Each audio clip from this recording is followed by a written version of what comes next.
وأشهد أن محمدا عبده ورسوله الذي لا نبي بعده.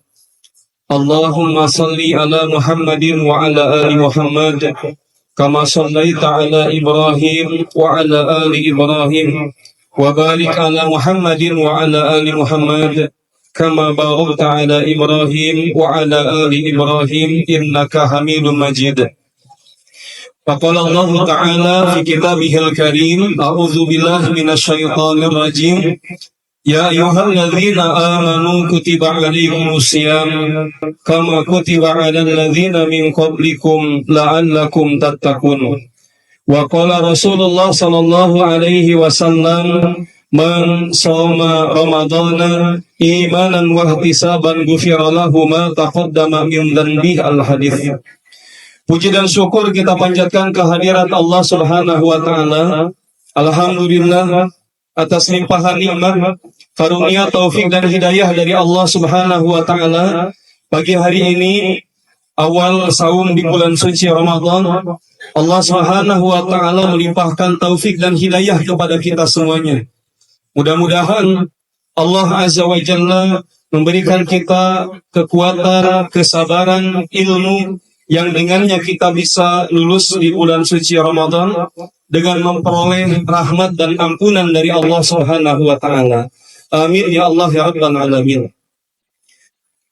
Salawat dan salam semoga tetap terlimpah curah untuk Nabi panutan alam, Habibana Muhammad sallallahu alaihi wasallam, untuk seluruh keluarganya, para sahabatnya, tabi'in, tabi'ut tabi'in, sampai pada kita umat yang terus berupaya dan berusaha mengikuti langkah dan sunnah. Semoga di yaumil qiyamah kita termasuk umat yang diakui sebagai umat Nabi sallallahu alaihi wasallam.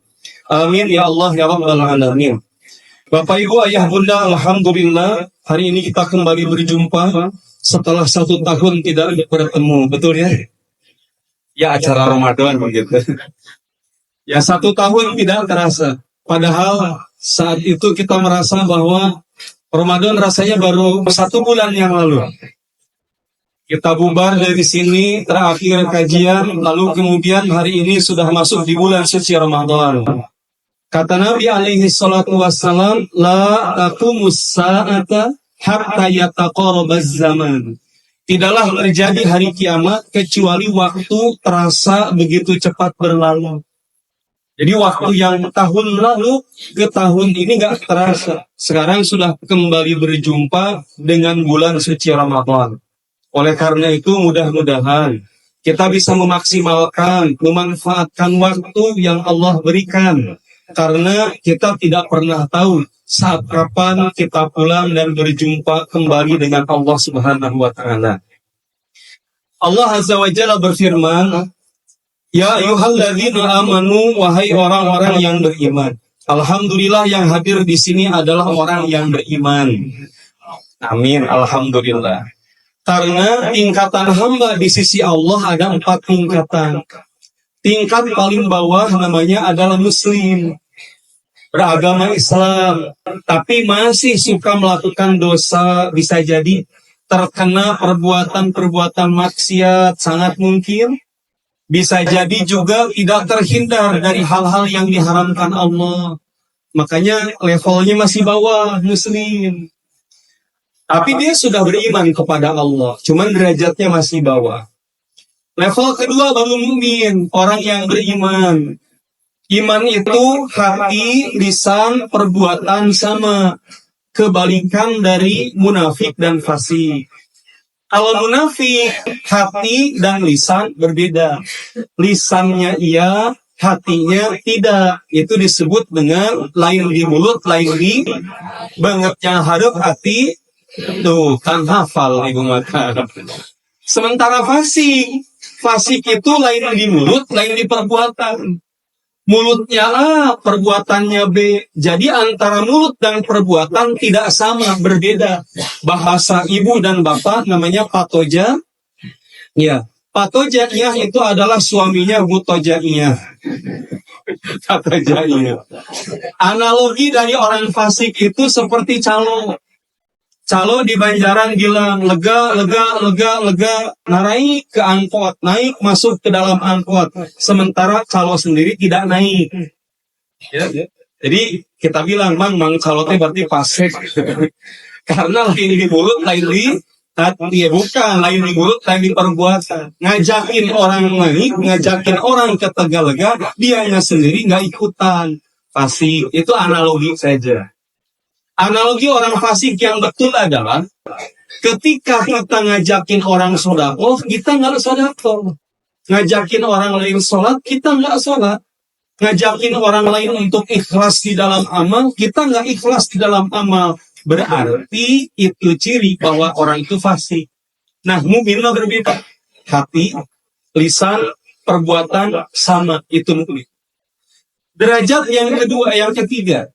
Inna akramakum indallahi atqakum. Derajat ketiga adalah takwa. Levelnya berpindah. Muslim, mukmin, muttaqin. Nah, muttaqin ini adalah harapan Allah di dalam Al-Quran surah Al-Baqarah. Kenapa kita diwajibkan berpuasa? La'allakum tattaqun. Nanti kita bahas.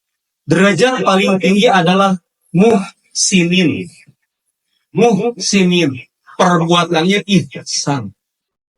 Muhsin itu, Bu, berbuat baik pada orang baik itu biasa. Ada orang pernah memberi kita hadiah, kita kasih lagi hadiah, biasa. Tapi muhsin itu adalah orang berbuat jahat ke kita, kita berbuat baik pada mereka, itu namanya muhsin. Orang tuh jahil ke kita, tapi kita berbuat baik pada orang yang jahil. Itu muhsin namanya. Orang zalim ke kita, tapi kita berbuat baik kepada orang yang zalim ke kita. Itu muhsin namanya. Coba di sini Bapak Ibu yang hadir, yang sudah derajatnya menjadi muhsin. Kira-kira siapa? Orang berbuat zalim ke kita, kita berbuat baik kepada mereka. Adakah di sini muhsin? Ada Pak Muhsin di sini? Iya. Ibu mah tawadu semua. Tawadu itu rendah hati, bukan antara mawa duit ya. Tawadu. Jadi kalau kita yang hadir, orang berbuat jahat, kita berbuat baik, itu muhsin namanya. Kalau orang baik dibaiki lagi wajar. Tapi muhsin adalah orang berbuat jahat, kita berbuat baik kepada dia. Orang berbuat zalim, kita malah berbuat baik kepada yang menzalimi kita. Tapi 1001 yang begitu itu. Kira-kira, kalau kita pernah, misalkan, dijahili orang, tabiat kita itu adalah apa? Membalas lagi untuk jahil. Kalau ibu pernah didorong, disuntrungkan, kalau ada waktu dan kesempatan, orangnya lagi membelakangi kita, nonggongan, disurungkan dia atau belah. Menurut tabiat kita, mumpung ada kesempatan, pengen dibalas lagi, gitu kan? Tapi muhsin, orang berbuat jahil, orang zalim, kita berbuat baik. Itu namanya adalah muhsin. Ya. 4 tingkat derajat hamba di sisi Allah. Sambut bulan suci dengan kebersihan hati. Ada baju kotor. Baju kotor ini kira-kira apakah sudah layak atau pantas disimpan di dalam lemari dengan baju-baju yang bersih atau belum layak? Untuk bisa pantas dan layak baju kotor masuk ke dalam lemari yang isinya baju bersih, caranya harus seperti apa? Dicuci dulu, dikasih odol. Masa dikasih odol? Dikasih deterjen. Deterjen tuh adiknya deterjen. Dikasih deterjen. Sesudah itu digosok. Habis digosok diapain? Dibilas, disikat, baru kemudian dijemur. Sesudah dijemur sudah bisa masuk ke lemari? Belum. Harus apa dulu? Disetrika dulu. Setelah disetrika boleh masuk? Belum. Iya, dilipat dulu. Setelah dilipat baru bisa masuk. Kita mau masuk ke tanah suci. Haramain Asyarifain, kota Makkah, kota Madinah. Kalau masih hati busuk, pikiran kotor, belum pantas. Hati busuk, pikiran kotor masuk ke tanah suci. Harus taubat terlebih dahulu sebelum masuk ke tanah suci. Maka kita masuk ke bulan suci. Harus bersih apa dulu? Hatinya dulu. Maka hati harus bersih. Maka hati harus disucikan dulu. Ada ibu yang hadir di sini sebelum masuk ke bulan Ramadan, hatinya di laundry dulu ada? Ada yang jiwanya dikeleman, baik filsafat dan sebagainya, direndam dulu, baru digosok, baru masuk ke bulan suci. Berarti itu orang istimewa. Kata sebagian ulama mengatakan bahwasanya Rajab bulan menanam. Sya'ban adalah bulan untuk merawat, mengairi. Dan Ramadan adalah bulan memanen. Kira-kira kalau ada orang tidak nanam, tidak merawat, tapi ujuk-ujuk panen, saha eta. Nyemnya malingnya. Tidak nanam ketimun, tidak nanam bonteng, tidak nanam timun, tapi datang ke sawah, mang minta. Si mangga tidak ada. Ngajawabku sendiri, mangga. Diambil ketimun, langsung dimakan. Nanam enggak, merawat enggak, ujuk-ujuk ikutan panen. Kecuali dibubarkan gitu ya. Atau kita kerja di orang. Bagaimana mungkin Ramadan mau manen? Rajab aja nggak pernah kita nanam ilmu, nanam amal soleh belum pernah. Sya'ban tidak dirawat dan kita sibuk. Masuk ke Ramadan tuh sibuk apa? Mikirin menu sahur dan berbuka. Ayah pun gitu. Ustaz, Abi mah bingung, pusing masuk ke Ramadan itu. Emang kenapa Bu bingungnya? Bingung menu sahur dan berbuka harus nyiapin apa? Ibu sudah nyusun berapa? Baru 2, Ustaz. Apa saja gitu? Etawe yang pertama semur, tahu, 2 semur ini telur, yang ketiga semur baut, Ustaz. Semur jenggot. Semur baut masa apa?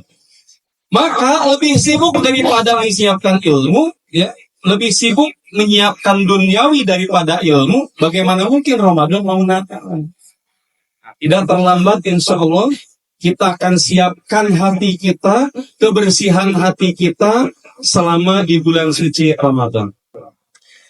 Dalam hadis riwayat Imam Bukhari dan Imam Muslim, Rasulullah bersabda, "Ala ingat, wa inna dan sesungguhnya."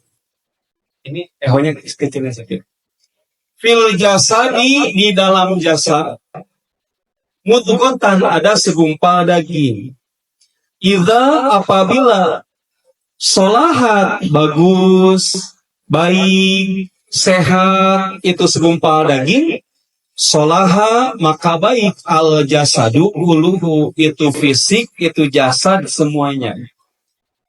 Wa idza, dan apabila fasadat, rusak segumpal daging, terkotori, terkontaminasi, kena virus, kena bakteri, fasadal jasadu uluhu, maka seluruh jasad dan apapun yang ada dalam isinya rusak seluruhnya. Maka mudghah itu apa? Segumpal daging. Ala wahiyal qalbu, itu adalah hati. Ibu saat bilang saya sakit hati, Ustaz, tangan disimpan di mana? Di dada. Pernah nggak ibu bilang, Ustaz, saya sakit hati, pegang kepala. Ustaz, saya sakit hati, pegang ada yang begitu nggak ada. Sakit hati pegang ke dada. Berarti di dada kanan apa dada kiri? Sakit hati kanan apa kiri? Kiri. Jantung di kanan di kiri. Ini di kanan lah. Astagfirullahaladzim. Ini belum pernah di ronsen ketahuan. Ari jantung di kanan di kiri. Yang belum pernah di ronsen sok cabak heula dadana. Nu deg-degan kanan apa kiri? Coba yang bergetar. Yang deg-degan saat ditagih hutang mana? Kanan kiri? Kiri. Coba dirasakan, ada? Tuh, deg gitu kan? Gitu. Nah, berarti di sebelah kiri dada, di dalamnya ada apa? Ada jantung. Ada dua pendapat tentang hadis ini. Salah satu profesor di UIN mengatakan yang disebut dengan ala wahyal qalbu di sana artinya fisik berupa jantung. Jika jantung manusia sehat, jantungnya bagus, aliran darah yang disebarkan oleh jantung ke otak dan ke seluruh tubuh membuatnya menjadi bagus oksigennya, bagus fisik manusia. Tapi saat jantung bermasalah seluruh fisik manusia. Gitu. Misalkan, ibu kantos jantung ngalaman berhenti, itu atuh mawar. Kantos Ustaz waktu istirahat. Saat saya sedang istirahat tidur, jantungnya berhenti dulu, nggak ada. Jantung tetap kerja meskipun kita tidur. Pekerjaan jantung adalah memompa darah yang berisi oksigen. Gitu. Nah, maka pendapat pertama tentang hadis ini yang disebut dengan mudghah, segumpal daging yang pertama adalah qalbu itu jantung. Jantung bagus, baik seluruh tubuh.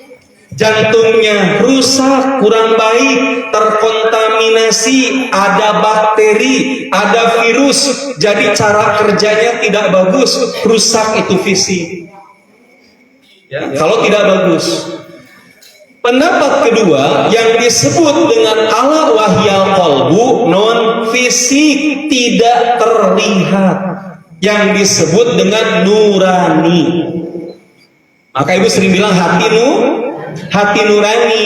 Nah, pendapat kedua yang disebut dengan ala wahyal qalbu hati nurani. Berarti yang tidak nampak, yang tidak terlihat, yang tidak ada bentuk fisiknya. Gitu. Ustaz, ari hati teh liver sanes. Secara makna liver itu ya hati, tapi kalau qalbu dimaknai sebagian ulama jantung. Cuman yang dimaksud hadis ini salah satunya adalah yang tidak terlihat. Perasaan. Ibu punya perasaan? Masa? Makanya punya perasaan. Perasaan itu apa? Ya, karena punya hati jadi punya orang yang tidak punya hati tidak punya perasaan. Jadi kaitan hati dengan perasaan. Oleh karena itu, seorang ulama pernah mengatakan dalam kitab Al-Minhah Ar-Rabbaniyah fi Syarhi Al-Arba'in An-Nawawiyah, hati sebagai penentu kebaikan dan keburukan. Hati itu sebagai penentu kebaikan dan keburukan. Jadi orang ada yang kata-katanya kasar, ada yang kata-katanya nyelekit dan nyakitin. Itu pertanda pada hati yang buruk. Orang berbuat, perbuatannya juga sama, perbuatan yang tidak baik. Perbuatan yang zalim, perbuatan yang jahat, itu pertanda hatinya buruk. Karena kalau hati baik, kata-kata baik. Kalau hatinya baik, perbuatannya baik. Hatinya baik, pikirannya juga baik. Hati yang buruk, pikiran juga buruk. Oleh karena itu, bisa terlihat sebetulnya orang yang hatinya baik dan hatinya buruk. Dari apa? Kata-kata dan tingkah laku. Orang yang kata-katanya buruk, tingkah lakunya buruk, cerminan hatinya busuk. Orang yang kata-katanya baik, kemudian perbuatannya baik, ciri hatinya baik. Dan kita tahu yang baik dan yang buruk. Kita tahu yang baik dan yang buruk, tahu persis. Itu fitrah manusia. Fitrahnya kita mampu membedakan mana yang baik, mana yang buruk, gitu. Kita sering komen, ih, ini gari hal gitu omongan anak. Nah, berarti kita mampu menilai bahwa fulana dia tidak baik dalam berbicara, ciri hati yang buruk. Allah Gusti eta meni DP handap asor, kata-katana meni lemah lembut, meni enakeun dikupingkeunana, enak didengarnya, ciri hati yang baik. Ternyata kata-kata yang baik, perbuatannya baik, ciri hati yang baik. Sekarang nih, kita kasih tolok ukur hati yang baik itu seperti apa, hati yang buruk atau busuk seperti apa. Ini cirinya. 1. Ciri hati yang baik, takut pada Allah. Jadi gerbang utama hati yang baik adanya rasa takut pada Allah. Ciri hati yang baik adanya gerbang utama rasa takut pada Allah. Berarti jika orang kehilangan rasa takut pada Allah, itu gerbang utama virus, bakteri akan menyerang ke dalam hati. Orang kalau sudah punya rasa takut, ada rasa takut pada Allah, tidak sembarangan berpikir. Jika orang punya rasa takut pada Allah, dia tidak akan sembarangan berbicara. Orang yang punya rasa takut pada Allah, dia tidak sembarangan untuk berbuat dan melakukan satu perbuatan yang dilarang Allah. Gerbang utama hati yang baik adalah rasa takut pada Allah. Ciri orang takut pada Allah, dia antisipasi, dia waspada pada sesuatu yang dilarang Allah atau yang diharamkan Allah. Orang takut pada Allah tidak mungkin melakukan hal-hal yang diharamkan Allah, tidak mungkin, karena punya rasa takut pada Allah, gitu. Berarti Ustaz, kalau ada orang punten masih berdusta, maka dusta itu adalah ciri orang tidak takut sama Allah. Orang berbohong ciri tidak takut sama Allah. Alasannya kenapa? Karena dia menganggap tidak ada yang tahu kebohongannya. Itu sama artinya dengan menganggap bahwa Allah tidak tahu perbuatan dia, gitu. Orang yang berbohong itu kan seolah-olah dia menganggap tidak ada yang tahu kebohongannya, hanya dirinya saja. Padahal Allah Maha tahu. Dengan orang berbohong atau berdusta, ciri dia menafikan Allah, bahwa Allah tidak tahu apa-apa, gitu. Nah, Bapak Ibu yang hadir santri, insya Allah tidak suka bohong kan? Jempling. Insya Allah tidak berdusta kan? Tidak ada dusta di antara kita kan? Atau ada orang yang dikasih gelar gede tuh, gede Rahul. Apa arti gede Rahul itu? Gede bohong, tukang bohong gitu. Di langit lainnya, kalimat lainnya adalah dewa. Gede waduh. Orang-orang yang berdusta ciri hilang rasa takut pada Allah, gitu. 2, ya. Di antara orang yang ciri dia tidak ada rasa takut sama Allah, yang kedua adalah dia pelaku fitnah. Orang yang menuduh orang lain salah padahal tidak salah. Orang yang menuduh orang lain melakukan satu perbuatan padahal orang tersebut bersih dari perbuatan itu. Para pelaku fitnah adalah orang yang hilang rasa takut pada Allah. Ibu sekalian, ya, juga santri-santri, yang paling susah kata para ulama taubatnya. Jadi perbuatan yang paling susah taubatnya adalah ghibah. Gibah itu adalah perbuatan yang paling susah taubatnya. Rasulullah bertanya kepada para sahabat, "Atadruna manil ghibah?" Sahabat, kalian tahu apakah gibah itu? Kata para sahabat, "Allahu wa rasuluhu a'lamu." Hanya Allah dan Rasul yang tahu. Kata Nabi alaihi salatu wasalam, ghibah adalah dzikruka akhoka bima yakrahu. Engkau menyebutkan keadaan tentang saudaramu kepada orang lain dan dia akan marah, tidak suka kalau sampai dia tahu bahwa kita membicarakan tentang dia pada orang lain. Itu namanya ghibah.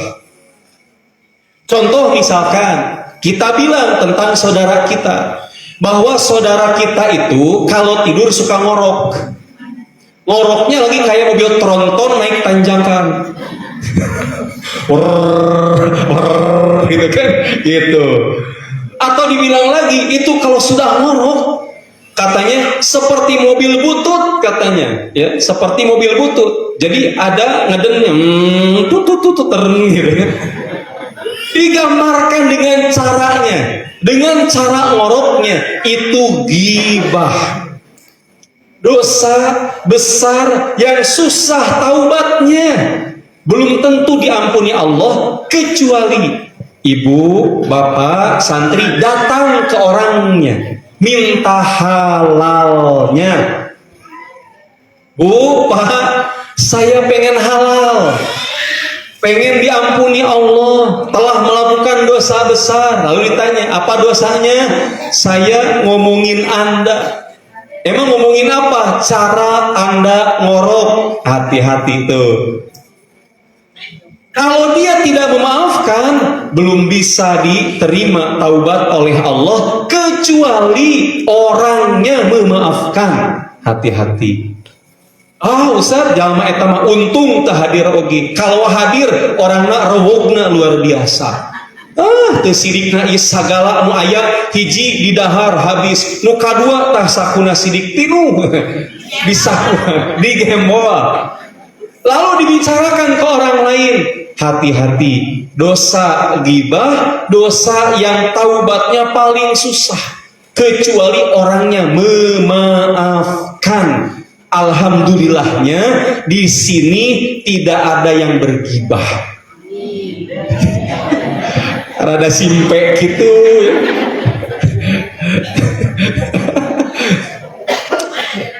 Tarak kan? Iya betul. Di sini tidak sedang ghibah kan? Alhamdulillah, tidak sedang ghibah kan? Alhamdulillah.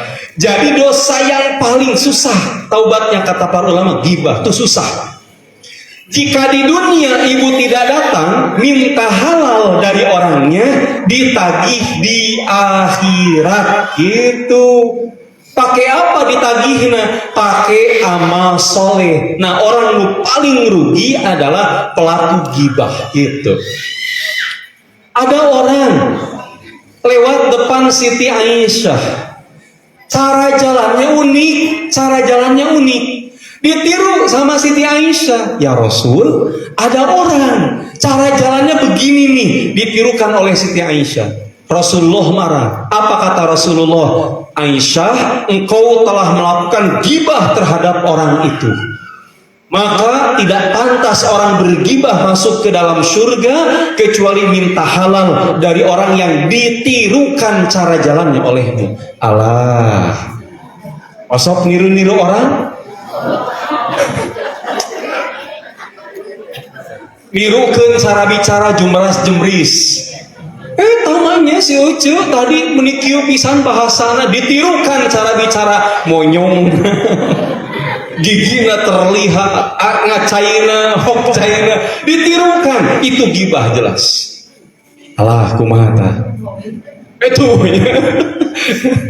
Ketika kita menirukan orang lain dan dia tidak suka atas apa yang kita tirukan, hati-hati. Itu nanti halalnya hanya dengan cara minta maaf atau dihalalkan, atau cara ketiga, ketika dia minta tanjakan. Apa arti tanjakan? Syarat. dia minta syarat, wajib dipenuhi syaratnya. Kita bilang, maaf ya, saya kemarin sudah ngegibahin Anda, maafkan saya. Kata orangnya, saya nggak ngasih maaf kecuali ada syaratnya. Anda dimaafkan oleh saya saat Anda setiap jam makan siang ngasih nasi padang lengkap dengan isinya 7 hari berturut-turut. Nah, kata para ulama, syarat itu wajib dipenuhi demi tercapainya permaafan dari orang yang digibahi.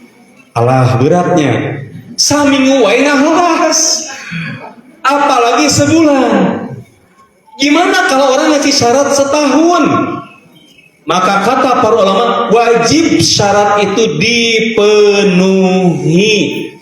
Orang beriman akan berpikir berkali-kali untuk bergibah lagi. Ternyata seberat itukah dosa dari gibah? Ibu bilang, "Nggak usah, emang bener jelema anak itu."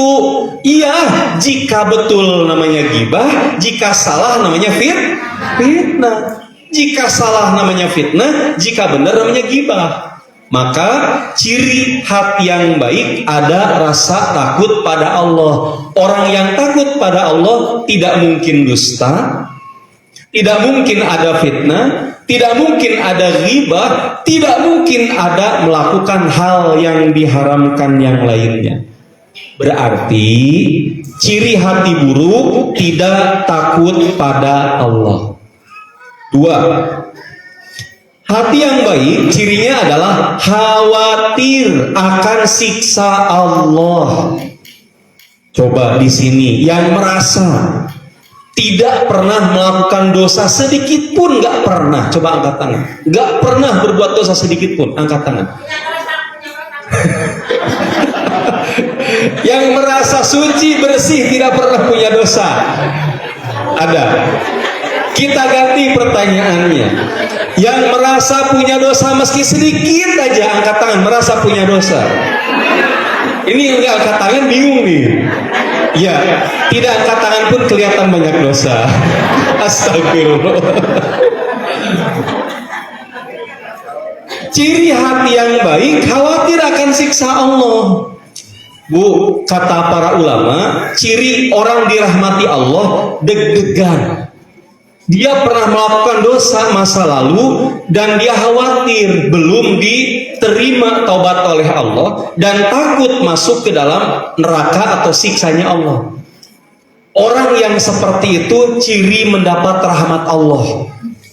Deg-degan terus, khawatir dosa masa lalu, dosa di zaman dulu belum diampuni Allah, takut akan siksa Allah. Ciri hati yang baik.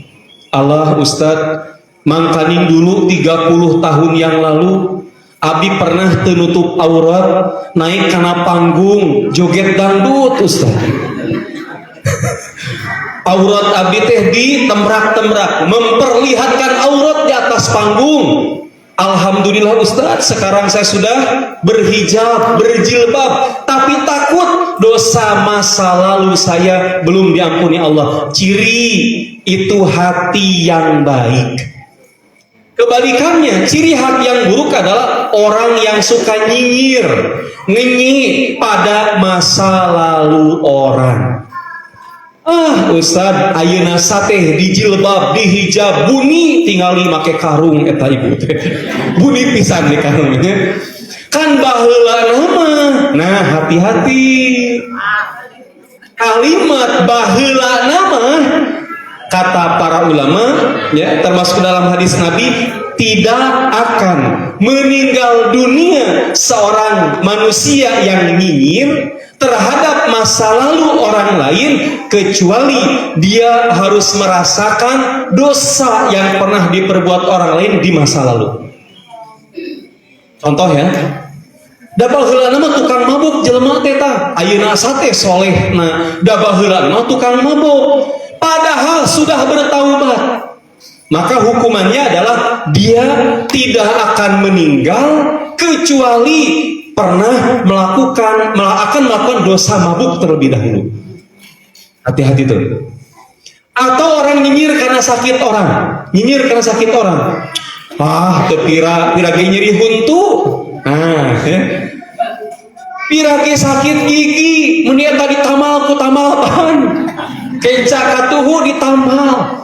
Pira ge sakit gigi, orang itu tidak akan meninggal dunia kecuali mengalami sakit gigi yang sama dengan orang yang dia nyinyiri. Menit tengaos. Kamari kunaon menit tengaos, padahal menit rame eta mata. Ustaz Ali cigah sule ngabodor wae. Astagfirullah. Ibu bilang, abi teh mah nyeri beteng, sakit perut. Pira ge nyeri beteng saeutik. Ngaji mah ngaji beda lain ke beteng nyaji mah cenah gitu. Ku kaki bisa datang. Ibu tidak akan meninggal kecuali dihukum dengan sakit yang dirasakan sama oleh orang yang kita nyinyiri. Apalagi ke orang bilang, Ustad, ayeuna solehah nate, bahkan bukan solehah, solehot baheula nama. Terus solehot, hote panas gitu. Karena ya hot dog, hartosna hote naon ku hot? Panas, ari dog. Astagfirullah. Anu makan nanti orang Sunda itu teh Bu. Gitu. Jadi hot dog. hot dog gitu. Ustaz dulunya itu perempuan itu solehot Ustaz. Ente soleh tapi hot maksudnya panas. Pelaku maksiat baheula nama. Dibicarakan tentang masa lalu padahal sudah bertaubat. Bahkan jelas dibilang dulunya wanita itu punten Ustaz PSK. Punten Ustaz dulunya wanita itu penjual sangu kuning. Padahal sudah tobat, dinyinyiri, diomong-omong, maka kita yang nyinyir tidak akan meninggal kecuali mengalami dosa yang sama yang diperbuat oleh perempuan itu. Hati-hati jaga lidah, hati-hati jaga lisan. Jangan bermudah-mudah menghujat, mencaci maki orang, apalagi menghukumi masa lalu orang. Hati-hati. Maka hati yang baik khawatir akan siksa Allah.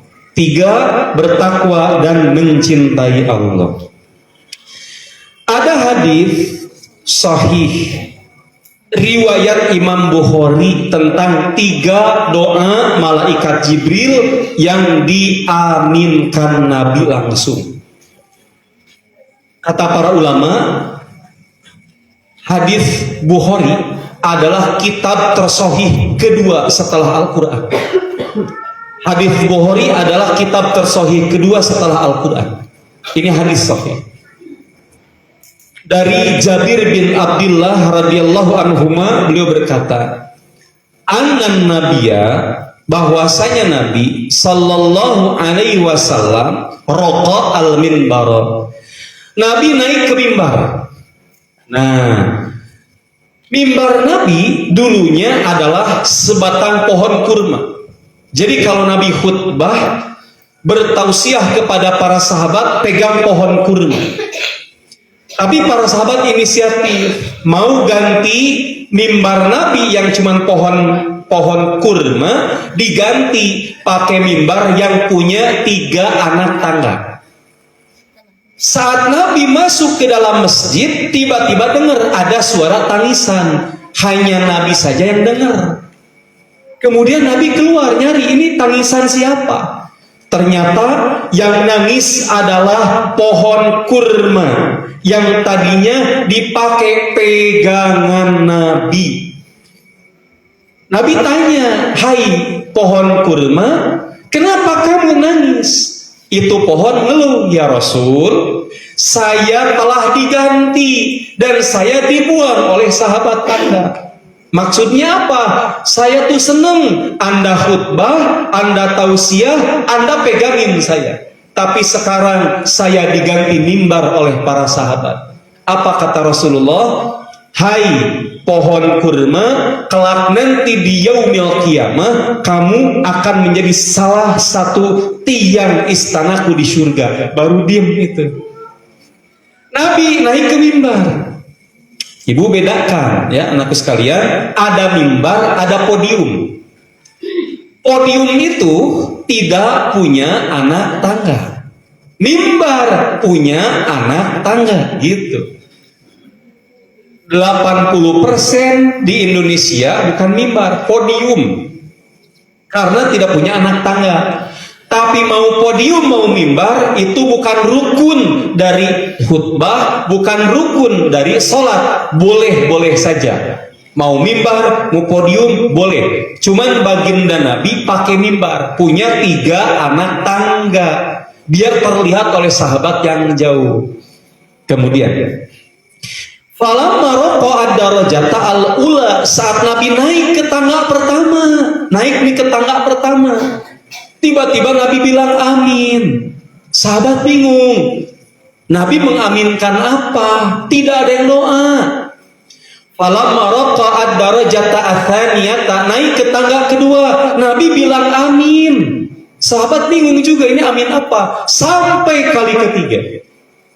Lalu sahabat bertanya, ya Rasulullah, sami'naka taqulu amin thalatha marrah.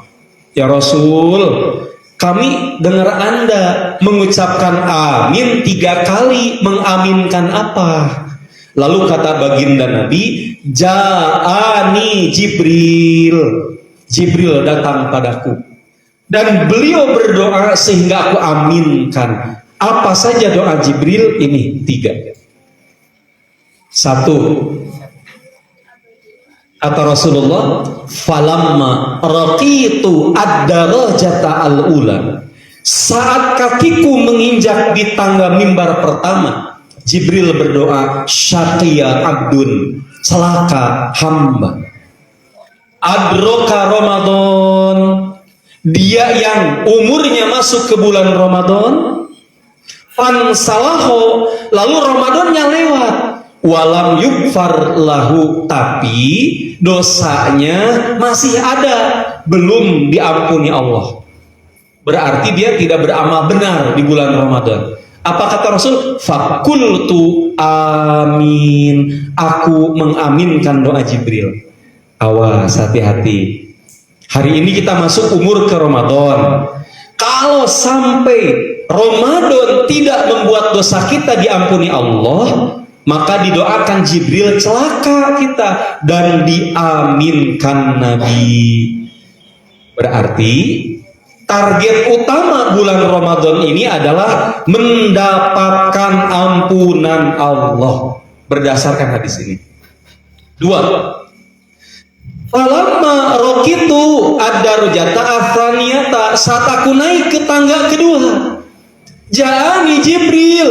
Jibril datang membisikkan kepadaku yang kedua, syaqiya abdun, celaka hamba. Man adroka, orang yang mendapati walidayhi, 2 orang tuanya. Au ahadahuma, atau salah satu dari keduanya. Falam yudkhilahul jannah, sampai orang tua meninggal, ternyata baktinya tidak mampu membuat dia masuk ke dalam surga. Fakultu amin, kata Rasul amin. Hati-hati nih wahai para anak, kita semua anak dari orang tua kita yang masih ada orang tuanya. Anak yang masih ada orang tuanya harusnya berbakti pada mereka, dan kita masuk surga di pintu paling tengah dan mudah dengan berbakti. Ternyata keburu meninggal, dan kita nggak bisa masuk surga dengan cara berbakti. Kata Jibril, syaqiya abdun, celaka. Kata Rasul, amin, fakultu amin.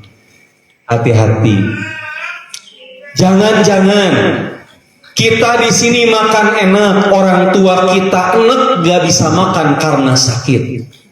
Hati-hati, jangan-jangan kita datang ke mall beli pakaian baru berkali-kali, jangan-jangan orang tua kita compang-camping pakaiannya. Jangan-jangan kita tidur enak di atas kasur yang tebalnya 1 meter. Tinggi pisannya. Orang tua kita lepek Di atas apa? Samak putut geuning nu ngagaralang mun tidur teh. Ya, aya tanda ieu geuningan. Anyaman di pipi kanan kiri teh. Ari kita enak tidur, hati-hati. Sampai mereka meninggal dunia, kita belum sempat berbakti. Kata Jibril, syaqiya abdun, celaka itu hamba. Fakultu amin. Kata Rasul, aku mengaminkan itu. Yang kedua. Yang ketiga, thumma qala syaqiya abdun, celaka hamba. Dzukirta indahu, kalau namamu ya Rasul disebut di sisinya, namamu disebut di sisi orang itu. Walam yusalli alaik, dan dia tidak berselawat kepadamu, fakultu amin. Celaka itu hamba, kata Rasul, amin. Ini sebagian orang kan kalau kemudian ketika disebut nama Muhammad baca sallallahu alaihi, ini hadisnya teh perintahnya. Boleh ibu jaharkan, boleh dalam hati. Maka dikenal dengan sholawatnya sholat Jibril, sallallahu ala Muhammad, atau sallallahu alaihi wasallam, disebut sholawat Jibril. Ini teh maka disebut nama Nabi Muhammad, maka kita bersolawat kepada Rasulullah. Hadis riwayat Imam Bukhari. Ini 3 doa Jibril yang diaminkan oleh baginda Nabi. Satu, hati-hati nih, umur kita masuk ke Ramadan, targetnya adalah diampuni seluruh dosa ketika Ramadan selesai. Itu ya. 2, siapa yang punya orang tua di antara kita, wajib bagi dia berbakti kepada mereka, apalagi di usia lanjutnya, ya. Dan itu adalah pintu surga paling mudah, murah, dan paling tengah. Ketiga, saat disebut nama baginda Nabi Sallallahu Alaihi Wasallam, hati kita menyebutkan Sallallahu Alaihi Wasallam. Ibu, kalau ibu baca hadis itu harus selalu dibaca. Saat kita baca hadis, an Abi Hurairah qala Rasulullah sallallahu alaihi wasallam, harus selalu dibaca itu. Nah, oleh karena itu, ini 3 hadis sahih, 3 doa malaikat Jibril. Sedikit lagi. Ramadan disebut Sayyidus Syuhur, bulan dengan julukan penghulu semua bulan. Bulan ada berapa jumlah totalnya? 12. Kenapa saya lihat satunya di atas? Kenapa ya? Kok ibu lihatnya 12? Besar itu bulan beda ya teman. Nah, 12 bulan. Bulan pertama namanya apa? Muharram. Yang kedua namanya Safar atau Sofar. Ketiga Jumadil Rabiul Awal atau Rabiul Ula boleh. Terus yang keempatnya Rabiul Akhir atau Rabiul Tsani. Kemudian yang kelima Jumadil Awal atau Jumadil Ula. Yang keenamnya, kemudian yang ketujuh Rajab. Ibu nyebut Rajab apa, bulan apa? Rajab.